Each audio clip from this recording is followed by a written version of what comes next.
વાપીની આરતી કંપનીમાં એસિડ ભરેલું ટેન્કરમાંથી acid leakage થતાં ઘણા કામદારો દાઝી ગયા। વાપીની આરતી કંપનીમાંથી એસિડ ભરેલું ટેન્કર નીકળ્યું હતું। અચાનક વાપી હાઈવે બલીઠા પર લીકેજ થયું હતું, જેથી પાછળ ચાલતી બસના કામદારો પર એસિડ ઉડતા અનેક કામદારો દાઝી ગયા હતા।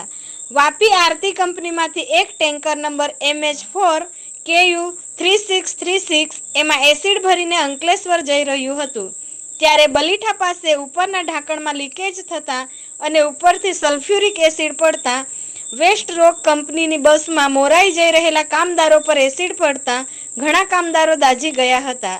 બસ ડ્રાઈવરનું કહેવું છે કે ટેન્કરમાં માલ ભર્યા બાદ અમને ઉપરથી ઢાંકણ બંધ કરીને વાહન આપવામાં આવે છે અને અમે લઈ જઈએ છીએ।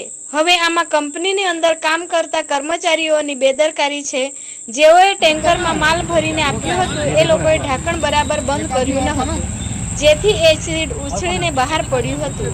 સદનસીબે કોઈ આગ થઈ નથી, નહીતર મોટી ઘટના બની શકી હોત।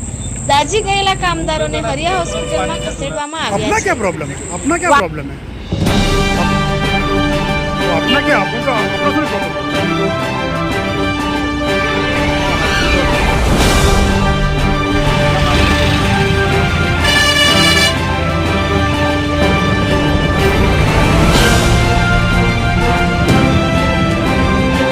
क्या प्रॉब्लम है? अपना क्या प्रॉब्लम है?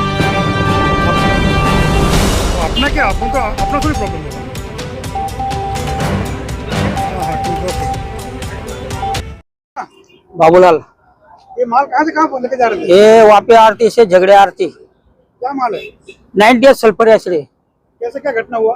ये कंपनी में नट बोल्ट टाइट करते हो लोग, हमको चढ़ने की ऑथोरिटी नहीं है, वो खुद टाइट करते हैं। उसके बाद में हम गाड़ी बाहर निकालते हैं, लेकर जाते हैं। नट बोल्ट टाइट कौन करता है वहाँ पे? उधर कंपनी का आदमी रहता। गलती कंपनी वाले की है? कंपनी वाले खाली वही भरते हैं, वही नाइट टाइट करते हैं। हमको ऊपर चढ़ने का ऑर्डर नहीं है। तो अभी कितने लोगों को लगा है कुछ चोट वगैरह? 2-3 लोग उनके आंख पे कुछ छींटे उड़े, कपड़े का थोड़ा कपड़े भी पड़ गए। सल्फर एसिड है। ये आँख में गिरा होगा तो? हाँ, ये अगर आँख में गिरा होगा क्या होता? आँख में गिरा कुछ नहीं, पानी मारते तो निकल जाएगा, ऐसा कुछ नहीं होता। अभी हम लोग भी देखो, हम भी ऐसे ही हाथ खाली करते बढ़ते, ऐसा कुछ नहीं।